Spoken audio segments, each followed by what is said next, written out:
Boa tarde, pessoal. Como que vocês estão? Pedro Cesário aqui da XP, mais uma vez com vocês, mais uma vez aqui na Assessoria Live, e hoje, agora, na verdade, 5 da tarde, é espaço para o nosso bate-papo com os gestores, e aí, claro, enaltecer a casa. Hoje a gente vai entrevistar o pessoal da MZK, já tivemos aqui conosco André Carrara em uma outra oportunidade, e hoje vamos entrevistar os outros dois componentes do MZK. Né? O Cade Kitahara já foi, agora a gente vai conversar um pouquinho com o Ronaldo Zanin e com o Marco Meck. Estão tudo certo? Fala, Pedro, tudo bem? Tudo jóia? Bom, Pedro. Tudo excelente. Acho que até para a gente iniciar esse bate, por mais que a casa já seja bastante reconhecida, o pessoal com certeza já analisou, já averigou a MZK, mas é importante fazer uma breve apresentação aí da Asset para quem está nos assistindo. Ótimo, Pedro. Obrigado pela apresentação, obrigado pela oportunidade. Acho que o momento é super oportuno para a gente poder falar um pouquinho sobre o que a gente faz aqui na MZK, em função do que a gente vem vivendo nas últimas semanas. Espero que a gente consiga contribuir com quem está nos assistindo, passando um pouco do cenário, temas, e o que a gente está enxergando, principalmente daqui para frente, tá? Eu sou o Ronaldo Zanin, sou responsável pela parte comercial, como você falou, um dos sócios fundadores da MZK, junto comigo está o Marco Antônio Meck, um dos sócios também fundadores, responsável pela parte de gestão, e só complementando o que você falou, Pedro, o MZK são as iniciais dos sobrenomes, e a gente também ainda tem o Menezes e o Macari, Gustavo Menezes e Danilo Macari, que compõem o time dos sócios fundadores, além do André Kitahara, que você já tinha mencionado. Rapidamente sobre a MZK, eu acho que a história gira em torno da equipe que trabalhava junto nas tesourarias do HSBC por mais de 10 anos, e depois, quando o Bradesco comprou o HSBC, a turma também foi para a tesouraria do Bradesco, onde o Marco Antônio Meck teve a oportunidade de, tanto no HSBC quanto no Bradesco, de liderar a equipe durante esse período todo.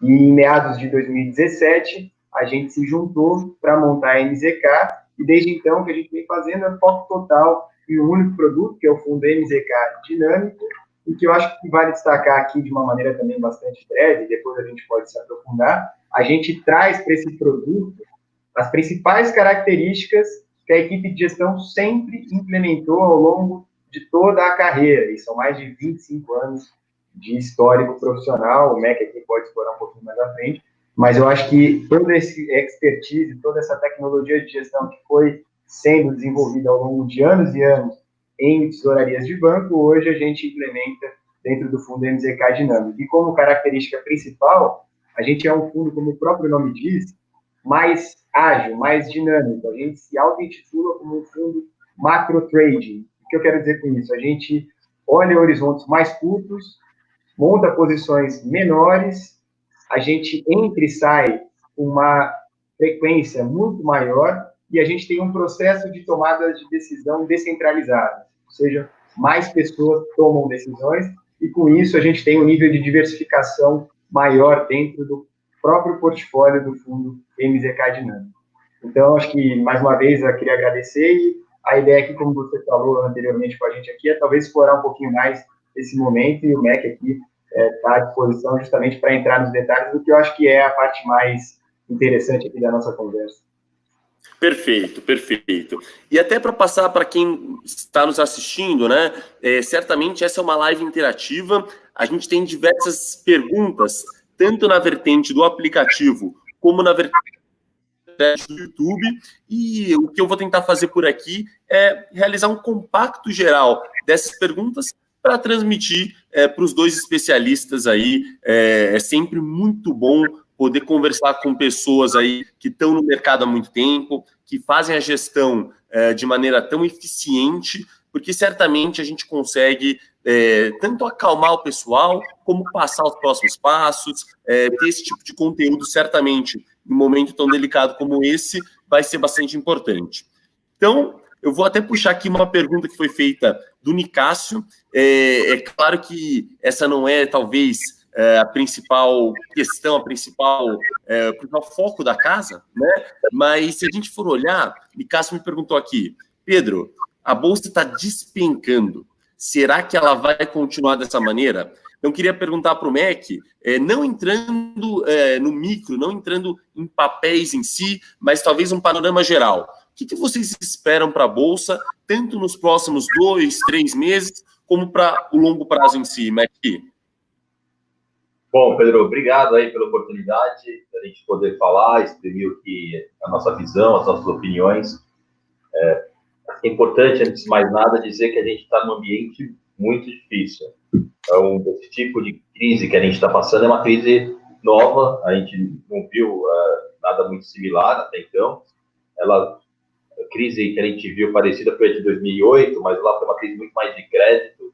Essa aqui não está pegando muito em crédito ainda, talvez pegue em algum momento, mas ela trouxe movimentos muito fortes para o mercado, movimentos que até então a gente nunca tinha visto. Então, realmente é uma coisa diferente. Vou colocar um pano de fundo e depois eu vou direto na sua pergunta em relação à Bolsa, tá? Eu acho que é legal falar de pano de fundo, que a crise que a gente está passando, ela se assemelha muito mais a um desastre natural, por exemplo. A gente, quando teve desastres naturais no Japão, já aconteceu lá o furacão, já teve alguns tsunamis, quando acontece isso, a população fica um período sem consumir, as coisas ficam fechadas, e é assim que essa crise agora, só que em proporções mundiais. Então, isso é uma coisa que não aconteceu anteriormente. A gente achava no início, quando estava restrito à China, a questão do coronavírus, ia ser um problema na China e que a recuperação da economia ia ser uma recuperação rápida, ia ser uma recuperação em V. Ou seja, ia ser tipo quando a gente teve a greve dos caminhoneiros aqui no Brasil. Não sei se vocês se lembram, em maio de 2018, os caminhoneiros pararam e a gente ficou uma semana sem sair de casa. Quando aconteceu aquilo, ninguém saiu para almoçar. E quem não saiu para almoçar, não saiu para almoçar 2 vezes na semana seguinte. Ninguém saiu para cortar o cabelo 2 vezes depois. Então, isso come PIB. Mas quando volta, você volta rápido. Você volta no mesmo nível de aceleração. O PIB cai, depois volta no mesmo nível de aceleração. Isso é uma recuperação em V. Então, quando essa crise estava restrita à China, essa era a expectativa do mercado. Que ia cair um pouco o PIB da China e depois ia voltar rapidamente. E no resto do mundo ia sofrer um pouco e depois voltava rapidamente. Quando foi no carnaval que isso aconteceu, quando a crise se espalhou pelo mundo, e no início foi na Itália, no Irã e na Coreia do Sul, o mercado realmente mudou de opinião, a gente percebeu, o mercado percebeu, até então o mercado estava negligenciando isso, e a gente percebeu, a gente discutindo, a gente não sabia como seria o efeito dos isolamentos sociais no mundo do Ocidente. Porque na China, os caras isolaram todo mundo lá e todo mundo aceitou, foi um negócio que está acabando mais rápido. Mas como que isso vai ser no Ocidente é uma coisa mais complicada, se isso ia funcionar ou não. E aí, essa ideia de voltar em V ficou em perigo. Talvez não seja assim no mundo quando isso volta para o Ocidente. Por isso que fez com que as bolsas despencassem. Porque se você fica muito tempo com o PIB baixa, você cai, fica muito tempo com o PIB baixo, depois volta, isso é uma recuperação em U. Ela é pior do que a recuperação em V, porque você fica com muito tempo com o PIB rodando muito baixo. Quando isso acontece, o lucro das empresas acaba sendo muito afetado. As empresas param de vender, as pessoas param de consumir. Então, o que aconteceu com as bolsas é basicamente isso. Foi uma reprecificação, não só de PIB, como de lucro das empresas. Então, o que eu acho que aconteceu, a gente estava precificando que o Brasil ia crescer entre 2,5% em torno de 2,5% esse ano. Agora, as expectativas para PIB está em torno de -0,5% a -3%. Está bem larga ainda, mas está nesse nível. Se o PIB for realmente de uma recessão esse ano por conta disso, o lucro das empresas não vai ser o que estava projetado com o PIB a 2,5%. O PIB, com o crescimento do PIB a 2,5%, o lucro das empresas na Bolsa estava sendo projetado em torno de um aumento de lucro de 10%. Isso fazia com que as projeções de Bolsa fossem lá para 130 mil, 155. E aí é diferente o PIB daquele preço. Com o PIB agora recessivo, você vai ter empresa que não vai ter lucro, vai ter diminuição na margem de lucro, Então, assim, quando você compra a bolsa, é isso que está comprando, é o valor presente do lucro das empresas, e algumas esse ano não vai ter lucro e outras não vai ter crescimento de lucro. Então, a bolsa vai para os níveis que está agora. Isso volta? Eu acho que volta. Eu acho que o ano que vem, nós vamos ter um PIB negativo esse ano, mas ano que vem nós vamos ter um PIB maior do que foi em 2019. Obviamente que a gente vai sair de uma base muito menor, então a gente volta para níveis do que a gente estava agora, ano que vem, mas ela volta a crescer, e em algum momento o das empresas volta a crescer também. Só que o momento que a gente está, ainda é muito turbulento, ainda é muito incerto, ninguém sabe direito quando essa questão da crise desse vírus vai acabar, se vai ter uma recaída, se não vai, se o número na China está aumentando, está diminuindo. Então, assim, realmente é muito difícil de prever o que vai acontecer. A gente está no meio ainda da turbulência. O que eu acho que poderia fazer para mudar, falar, puta, agora realmente está com o cara que está melhorando, são coisas que poderiam acontecer do tipo, puta, na China realmente parou, não tem mais. Na Itália começou a diminuir forte. Nos Estados Unidos, agora que é maior foco, chegou no ápice. Ou, melhor ainda, alguém encontrou uma droga que funcione no combate ao coronavírus. Aí eu acho que seriam motivos para achar que a gente está saindo dessa crise. Mas no momento atual, nada me faz crer que a gente está saindo. Então, acho sim que a Bolsa está com preço barato, caiu bastante. A Bolsa cai por dois motivos. Primeiro, é por tudo isso que eu falei, na questão do PIB, da reprecificação do preço dos lucros das empresas. E tem um motivo também que é imensurável, que é o pânico. As pessoas vendem a qualquer preço que precisam vender.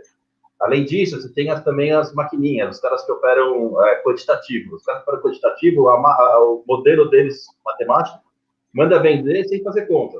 Simplesmente manda vender porque manda vender. Isso faz com que você tenha o que a gente chama de overshoot.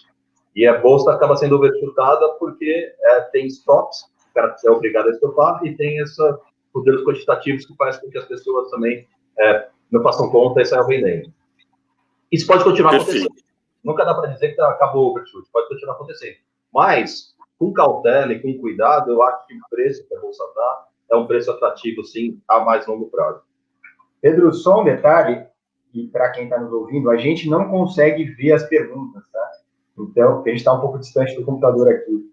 Então... Não, com certeza, pode ficar... Você consolidar e me desculpa se a gente não endereçar alguma pergunta de uma maneira objetiva, porque a gente não está enxergando, tá? Excelente, pode ficar tranquilo que eu estou aqui de olho tanto na imagem como na pergunta do pessoal, e eu vou tentar fazer esse panorama geral para conseguir passar para vocês. Legal. E aí, até pegando um gancho do que o próprio Mac falou, o ponto de vista das empresas, e a gente sabe que a Bolsa é pautada principalmente em si, nesse lucro crescente das empresas. Se a gente tiver um cenário como o de hoje, e avaliar que o Brasil, eventualmente, está fazendo a lição de casa dele, e aí até para passar para os investidores, né? O que eu chamo de lição de casa?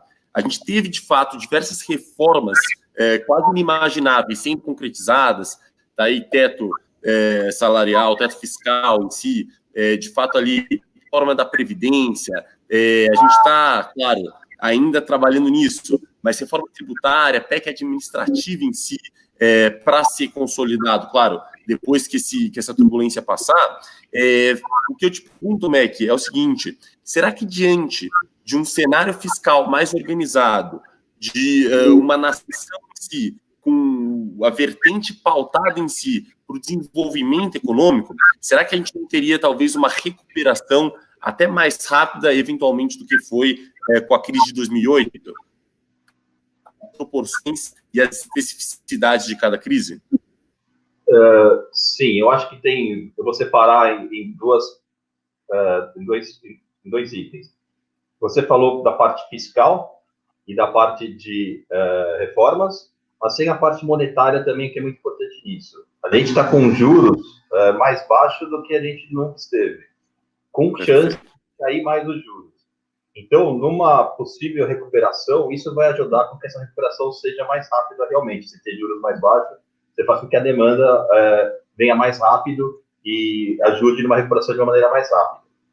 Agora, saindo dos juros, entrando na parte fiscal e na questão das reformas, a parte fiscal, o que o governo está gastando a mais esse ano é bastante coisa. A gente tinha um teto de gastos esse ano que tinha sido aprovado pelo Congresso de 124 bi de reais.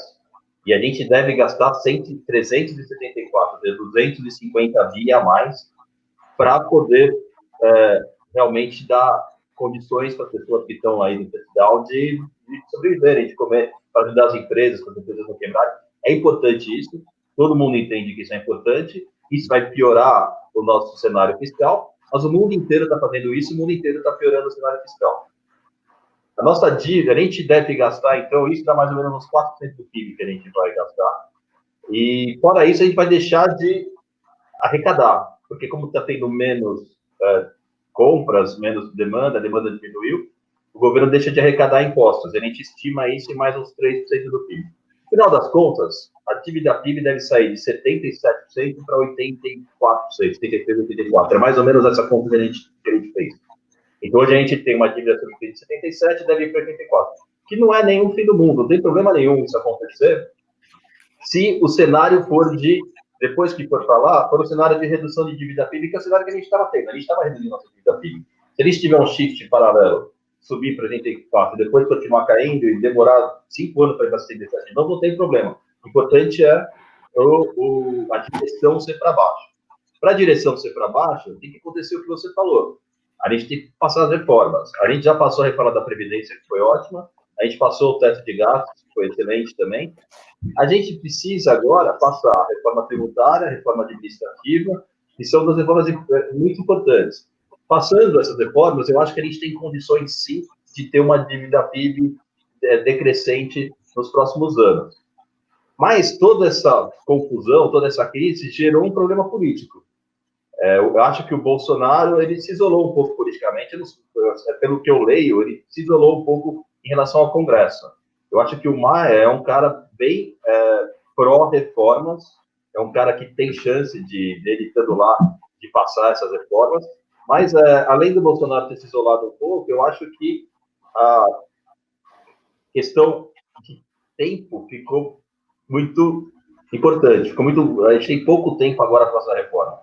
Porque eu acho que toda a prioridade do Congresso agora vai ser para aprovar essas questões fiscais para socorrer as vítimas aí dessa crise. Então, o tempo até você poder passar as reformas até o final do ano ficou mais curto, ainda mais que a gente tem eleições municipais esse ano. E o ano que vem não é mais o Maia que está lá, então a gente não sabe quem vai ser.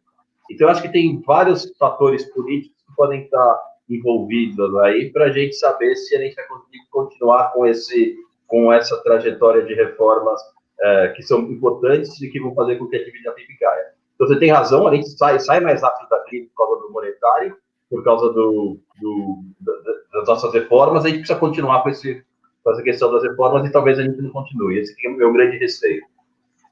Claro, perfeito. Acho que com certeza aí é algo para a gente pensar, porque de fato a gente não tem essa aproximação, como você bem disse, tão clara entre a nossa presidência e o Maia, né? Talvez se o Paulo Guedes dê algum auxílio, algum incentivo, pode ser que a gente tenha alguma coisa um pouco mais tangível, mas de fato é um desafio que se mostra muito grande e certamente conseguir crescer de maneira sustentável, todas essas reformas são realmente essenciais. Mas agora vamos para pontos que a casa é expert, que nem o próprio Zanin disse, a casa gosta de fazer e de se intitular aí uma casa de macro trading. Então vamos começar a especificar os pontos em si. Esses projetos, Zanin e Mac, para câmbio. Vamos primeiro tratar de câmbio por aqui. Só um ponto, aproveitando a tua pergunta, Pedro, e depois eu já passo a bola para o Mac aqui. De fato, acho que a gente observou ao longo das últimas semanas foi um aumento explosivo da volatilidade. E eu queria só reforçar que nós, como gestores, assim como as outras casas, em especial a parte multimercado, a gente está sempre focado para nos adaptar a diferentes cenários, diferentes ambientes. Inclusive, especialmente, os ambientes quando você tem mudanças abruptas e muito rápidas no risco, que pode ser medido pela volatilidade. Então, acho que o fato da gente ser mais trading mais dinâmico nos ajuda a enfrentar um cenário como o que a gente está vivendo, e foi o que a gente fez ao longo das últimas semanas. Se você pegar, por exemplo, só para dar números, a volatilidade da Bolsa, medindo por uma métrica simples, que seria a volatilidade histórica dos últimos 3 meses. Em janeiro, ela chegou em níveis próximos de 13%, que é muito perto dos menores níveis já observados para o Ibovespa. Hoje, a gente está rodando com essa mesma métrica em níveis próximos de 75%. A gente fez um estudo simples também aqui, que a gente pegou a variação entre a mínima e a máxima do Ibovespa ao longo dos dias. Em janeiro, a média dessa variação entre mínima e máxima do Ibovespa foi na ordem de 1,5%. Hoje, no mês de março, essa média foi para algo em torno de 9,6%. O que significa que a gente vive em um outro padrão de volatilidade. E justamente por isso, você conseguir se adaptar a essa nova realidade é super importante. Seja diminuindo as posições, seja rebalanceando, em alguns casos, estopando as próprias, como o Mac comentou, estopando as posições. Isso tudo corresponde a uma disciplina muito grande ao processo. Então, é importante reforçar que, estando dentro de um fundo como o nosso, que se propõe a ter um mandato de risco, um mandato de volatilidade, em especial essa característica de ser mais dinâmico, a gente vem implementando essa cultura de dimensionamento de posição, redimensionamento de posição, diminuindo as posições para que a gente encare o mercado hoje, que está em outro padrão de volatilidade, com posições mais coerentes com o que a gente encontra hoje, e à medida que o mercado vai se acomodando, tirando essa componente de pânico que o Mac comentou do preço dos ativos, a gente volta a tomar risco proporcional. Enquanto a componente de pânico está presente na precificação dos ativos, na maioria das vezes você tem um descolamento entre os fundamentos econômicos específicos dos ativos versus o que se vê no preço. E a gente entende que, embora a gente tenha visto alguns dias positivos para a Bolsa, ainda assim é se esperar que essa componente esteja presente nas próximas semanas. Então, mais do que nunca, acho que da nossa parte aqui, dado o nosso perfil, ter essa agilidade para construir posições, entrar e sair com horizontes mais curtos, é super importante. E aí eu passo a bola para o Mac aqui para ele falar de como a gente está chegando cada um dos mercados, e no caso do câmbio agora. No caso do câmbio que você perguntou, realmente, a volatilidade aumentou, então os importantes são maiores, é mais difícil de olhar. Mas o que a gente tem visto, a gente viu muito fundo estrangeiro e agentes estrangeiros vendendo o real, ou seja, comprando o dólar contra o real, para fazer hedge de outras moedas de emerging markets que eles tinham em carteira, porque o real é bastante líquido, tem bastante liquidez aqui na BMF, e isso veio junto com quando a gente, numa época em que nossos juros é muito baixo, então, quando você compra dólar contra real aqui, você acaba não tendo um custo de carregamento muito alto. Então, esses estrangeiros venderam bastante real, ou seja, compraram bastante dólar desde o início do ano. Agora, chegando perto do 5, desde o 4, a gente tem visto isso. A partir do 5, a gente tem visto esses estrangeiros reduzirem posições. Tudo isso que a gente está te falando, a gente vê dados da B3. A B3 solta dados diariamente de como está a posição de cada um dos tipos de agentes. Tem um lado de agentes fundos estrangeiros, então é isso que a gente olha. Eles têm diminuído a compra de dólares, eles têm vendido dólar desses níveis agora entre 5 e 5,20. Além disso, o Banco Central tem 370 bi de reservas. Eu lembro que quando o Bolsonaro ganhou a campanha presidente, o Paulo Guedes veio e falou que se o câmbio fosse para 5, eles iam vender dólar para poder ter um fiscal melhor. E é verdade, o ativo do governo é reserva, é dólar. E o passivo é a dívida pública que está em CDI. Então a gente está com o CDI lá embaixo, ou seja, o passivo do governo está ótimo, e o dólar está lá para cima, o ativo do governo está ótimo também. Faz sentido eles venderem dólar nesse preço para recomprar a dívida pública. Você melhora a sua dívida PIB, você reduz a sua dívida. Enquanto você está vendendo dólar, e 370 bi de reservas é bastante. Se você for para os 250, já está ótimo, tá? Não tem por que ter muito mais reserva. Reserva é para isso, é para usar em casos de necessidade. Agora é um caso de necessidade. Se ele usar reserva agora, ninguém vai criticar o Banco Central para fazer isso. E ele tem feito, ele tem vendido dólar spot, todo dia ele vende um pouquinho, e acho que esse pouquinho que ele vende todo dia vai fazer preço, vai fazer com que o real aprecie. Tem um outro ponto também, que é o ponto do diferencial de juros. Nos Estados Unidos, a gente estava com o diferencial de juros bem fechado, isso fez com que o dólar subisse de 3 para 5, 3 para 4,5 pelo menos, depois 4,5 para 5 foi aqui a questão do vírus. Mas agora, os Estados Unidos cortou 125 vezes e o Brasil cortou 50. A gente aumentou o diferencial de juros. Os Estados Unidos cortou 150 vezes, desculpa, o Brasil cortou 50.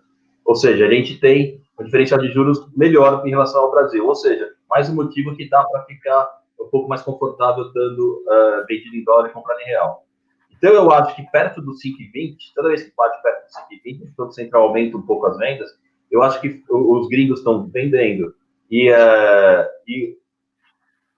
gente tem um juros um pouco melhor agora para carregar, eu acho que faz sentido ficar vendido no dólar real. Eu acho que dá para ficar vendido procurando um target ali de 5, com um stop perto de 5,30. Acho que faz sentido. Você tem um para perder e 2 para ganhar essa posição.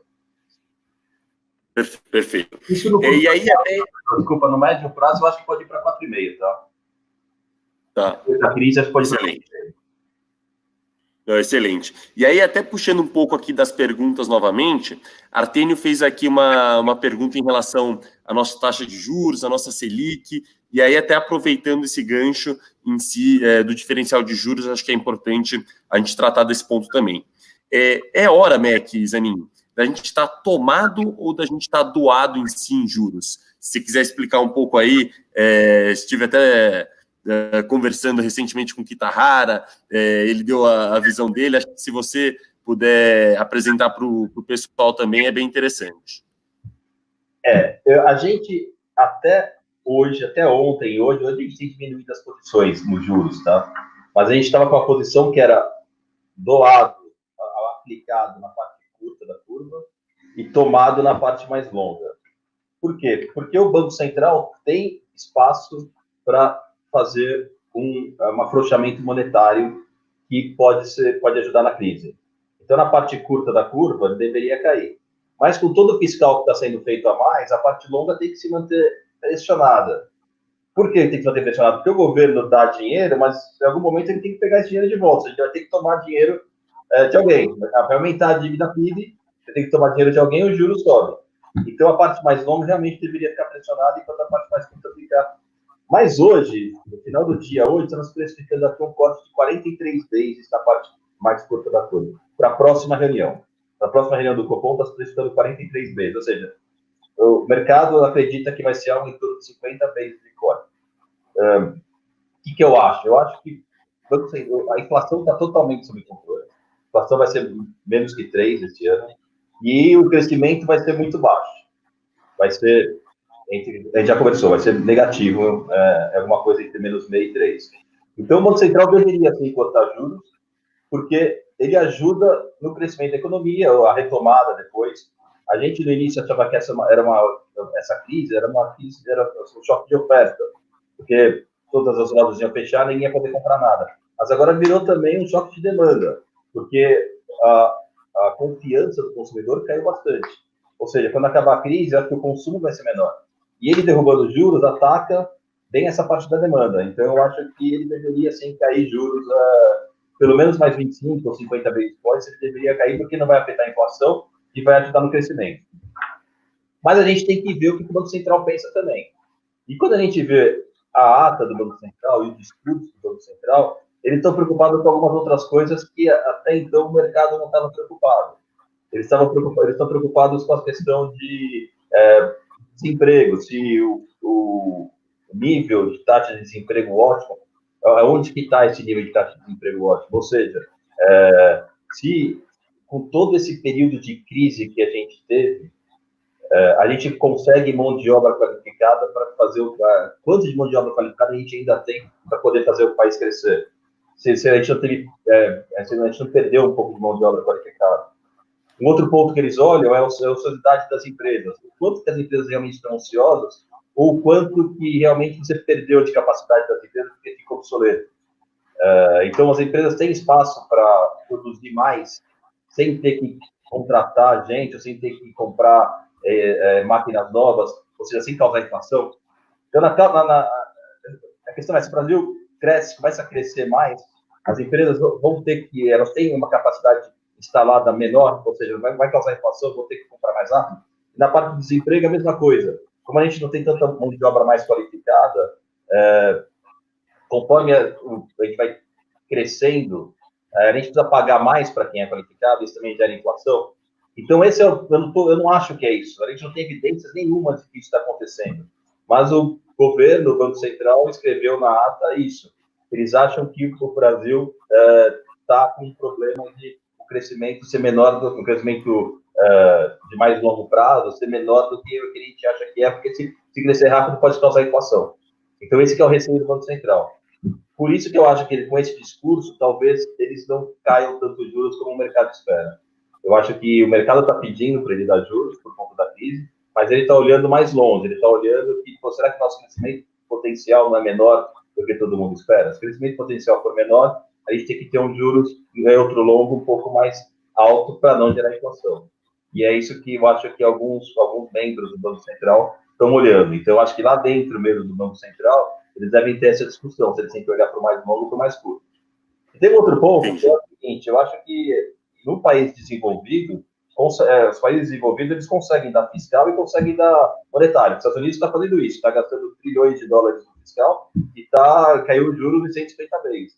A gente, como a gente é um país ainda em desenvolvimento, né, um emerging market, é muito difícil a gente querer atuar nos dois fronts com muita agressividade. Eu acho que tem que atuar nos dois fronts, mas com uma agressividade um pouco menor. Você tem que fazer um pouco fiscal, um pouco monetário, mas acho difícil você querer fazer os dois com muita força. Então, assim, o que eu acho que já está muito no preço do que pode acontecer. Eu acho que a curva está empinada já bastante, e no curto tem muito pouco espaço para andar para baixo, dado a cabeça do Banco Central. Eu prefiro, nesse momento, com esses 43 vezes especificados na parte curta da curva, e ficar tomado do que dado. Na verdade, a posição é zerada, porque ainda acho que pode ser que ele deu 50, mas se eu tiver que fazer alguma coisa, ficaria tomado, porque o Banco Central não está com a mesma cabeça do mercado. Excelente, excelente. É um ponto que eu sempre levantava com os investidores, até tratando um pouco de inflação, Mac, em específico que nessa nossa crise eu enxergo duas vertentes diferentes em relação a pressões inflacionárias, né? Então a gente tem, claro, essa queda muito forte em relação ao consumo global, não só Brasil, mas global, e ao mesmo tempo, e claro, isso seria uma pressão baixista da inflação, né? E, ao mesmo tempo, a gente vai ter um choque de oferta até para a incapacidade da gente continuar a 100% em relação a como a gente estava antes da crise, né? O que seria, eventualmente, um impacto ali inflacionário em si.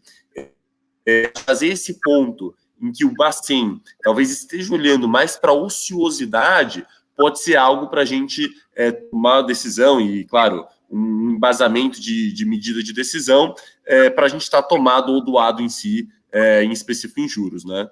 Exato, acho que sim. E acho que tem um outro ponto, Pedro, que a gente, assim, faz sempre que a gente não comenta sobre isso, mas acho que está na hora de começar a falar, que é o dólar. O dólar, ele sempre teve um pass-through na inflação. E faz anos que a gente não encontra esse pass-through mais, ou seja, é o ajuste, né, de preços devido ao dólar. Os preços não têm subido por conta do dólar. E não tem justamente pelo que você acabou de falar. Porque os preços no mundo inteiro estão caindo. As commodities estão caindo no mundo inteiro. Isso é desinflacionário. O dólar subindo acaba compensando uma coisa com a outra e a gente não tem inflação.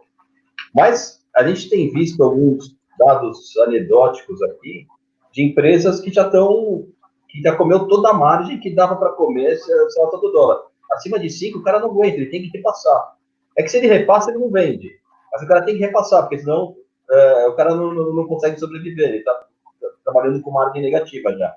Então tem alguma chance que com o dólar nesse nível, a gente começar a ver repasses de preço por conta de dólar também. Então isso poderia mais um fator que pressionaria um pouco a inflação. Perfeito, perfeito. E aí agora, até para a gente fechar talvez esses aspectos macroeconômicos, fugindo um pouco de Brasil, talvez pensar aqui na América Latina. Você enxerga alguma coisa diferente em termos de crescimento econômico? Como você bem citou, né, a gente muito possivelmente vai ter um crescimento negativo nesse ano. Você enxerga a mesma visão para os nossos vizinhos aqui da América Latina em si, ou não? Ou tem algo diferente? Como que vocês estão visualizando isso? Eu acho que está todo mundo muito parecido, acho que não tem muita diferenciação. Eu acho que, inclusive, o México, que é um caso que a gente olha mais, é um país que está sofrendo mais do que a gente, porque o fiscal lá não estava sendo tratado com tanto carinho como o Paulo Guedes está tratando o nosso fiscal aqui.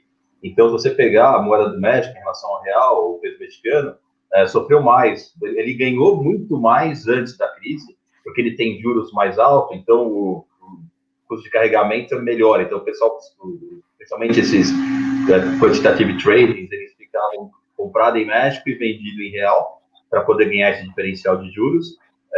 Mas agora que deu a crise, além de ter que zerar essa posição, os fundamentos de México são piores em termos fiscais. E isso acabou fazendo com que os preços lá fossem piores do que aqui. Então, eu acho assim, para países relevantes que a gente olha, a crise pegou todo mundo igual. Acho que não tem muita diferenciação, não. Tem uns países que estão melhores, outros piores, mas todos acabam sofrendo igual. Perfeito, perfeito. Tentei fazer um compilado geral das perguntas, mas quero deixar um último espaço para tema livre, o que vocês acham de importante, fora talvez o que a gente já citou, para passar para os investidores. Não sei se vocês têm alguma coisa no gatilho aí, mais uma oportunidade aí para MZK talvez dar um recado para todo o pessoal que está nos assistindo. Legal, Pedro. Eu acho que é importante, e nessas conversas que a gente vem tendo ao longo das últimas semanas, uma pergunta que aparece com uma frequência grande é a nossa opinião a respeito de quando vai recuperar, quanto que vai recuperar, se isso vai ser na próxima semana, se vai ser no próximo mês, daqui 2 meses. E por tudo que o Mac falou aqui, a resposta ela é muito difícil de ser dada pelo nível de incerteza que a gente vive hoje. Né? São muitas variáveis que fogem do controle, portanto, você não consegue ter uma precisão quanto a isso. Agora, do ponto de vista da gestão do fundo, uma coisa que a gente tem muita convicção é que daqui para frente, o que a gente vai fazer vai ser muito parecido com o que a gente sempre fez. A gente não pode tomar decisões de investimento olhando o retorno passado, olhando o que aconteceu para trás. É sempre olhando para frente. Por que eu estou dizendo isso? Porque muitas vezes, na ânsia ou na expectativa de ter uma recuperação rápida de eventuais prejuízos que você teve em função da crise, eventualmente você pode tomar um risco desproporcional ao que, de fato, você tem ou que, no nosso caso aqui, o produto se propõe a rodar. Então, uma coisa que a gente... Como você citou, né? Talvez a gente esteja num momento ainda de muito pânico inserido na Bolsa. E aí a gente não consegue olhar específico fundamento, né? Exato. E é interessante porque esse pânico, ele atua nas duas direções, né? Na hora do caos, você vê esse pânico que é explicado por vários fatores, né? Desde aspectos mais técnicos, como os stops, necessidade de diminuição compulsória das posições, necessidade de honrar resgates, são aspectos mais técnicos, mas você também tem os aspectos mais psicológicos, né? Você se desfaz de qualquer ativo a qualquer preço. E também do lado positivo, você também vê esse pânico dentro da precificação. Muitas vezes as pessoas falam, poxa, a bolsa está subindo agora, significa que o fundo do poço foi ontem, daqui para frente vai ser só altas e, portanto, eu não vou ficar fora de maneira alguma, eu quero entrar e compra. E o que a gente viu nos últimos dias, e mesmo ao longo da crise, né, a gente viu vários dias de circuit breaker para baixo num dia e no outro dia circuit breaker para cima, de alta. Significa que esse desespero, talvez, ele aponta para os dois lados, seja pelo lado do pânico, seja pelo lado de não querer ficar fora, o que dificulta muito a tomada de decisão baseada em fundamento. Né? No nosso caso aqui, de novo, voltando à realidade do fundo, a gente não pode tomar decisões de investimento baseado nessas questões mais psicológicas ou de pânico, e sim levar em consideração as questões técnicas e, principalmente, balizar ou dimensionar o tamanho das posições para estar preparado para a realidade nova de risco. À medida que as coisas se acalmam, a gente volta a se posicionar. E sempre fazendo o que a gente sempre fez. Porque, historicamente, a gente conseguiu performar e entregar bons resultados para os nossos investidores com essa postura, com essa filosofia, com esse processo que já vem de muitos anos, como eu comentei, nas assessorias dos bancos. E não é agora que a gente tem que mudar nenhum tipo de característica da gestão. Então, isso a gente tem como uma pedra fundamental aqui na NZK, continuar seguindo todas as métricas de gestão, de risco, olhar para frente, ajustar, aproveitar essa característica nossa de ser mais rápido, mais dinâmico, mais ágil, para encarar os desafios daqui para frente, sempre sendo coerente com o risco que a gente se propõe correr no fundo e que foi combinado previamente com os nossos investidores, com os nossos parceiros alocadores e com os assessores. Perfeito. Ter essa diligência justamente com o risco e o retorno que vocês buscam. Exato. Pessoal, queria agradecer muitíssimo toda a entrevista que vocês ficaram à disposição para nos fornecer. Em termos de conteúdo, para um período tão difícil como esse, é muito importante a gente trazer gestores de renome, sim, a gente trazer aí os maiores especialistas do Brasil. Então, fica aí meu agradecimento imenso nesse sentido. Para todos os investidores, agradeço muitíssimo também. Ter essa participação de vocês se mostra bastante essencial para a gente conseguir ter essa interatividade. Claro, a gente acaba não conseguindo responder todas as dúvidas, mas a gente consegue puxar ali e fazer um compacto geral. E quero incentivar para que vocês, de fato, se inscrevam no canal, que é algo que não é tão relevante, mas com certeza ajuda muito, não só para a gente divulgar cada vez mais vídeos e entrevistas de qualidade, mas para a gente conseguir, claro, crescer como live e poder propiciar o melhor conteúdo para todos. Novamente, muito obrigado. Lavem muitas mãos, fiquem aí reclusos em casa para quem puder, evidentemente, e vamos se resguardar que daqui a pouco essa crise já vai passar e já vai estar todo mundo na ativa de novo. Mac, Zanin, muitíssimo obrigado pelo apoio aí, viu? A gente agradece, Pedro, mais uma vez pela oportunidade. A gente está sempre à disposição, seja através desse tipo de interação, seja aqui na NZK. A gente tem as nossas redes sociais também, a gente tenta ser bastante ativo para passar as informações no LinkedIn, no Instagram, tem o Spotify, o podcast da NZK. E, obviamente, que se a gente não conseguir responder uma pergunta aqui, por favor, nos encaminhe, que a gente está de portas abertas aqui na NZK. E obrigado mais uma vez. Obrigado. Excelente. E, novamente, enaltecer a MZK, que sempre esteve presente nos momentos de positividade, nos momentos aí, claro, de crise também conosco. Então, certamente uma das casas aí que mais vem nos ajudando, que mais vem incentivando esse tipo de conteúdo para a gente passar para todos vocês. Grande abraço, fiquem com Deus aí. Abraço, tchau, obrigado. Você também, abraço, tchau, tchau.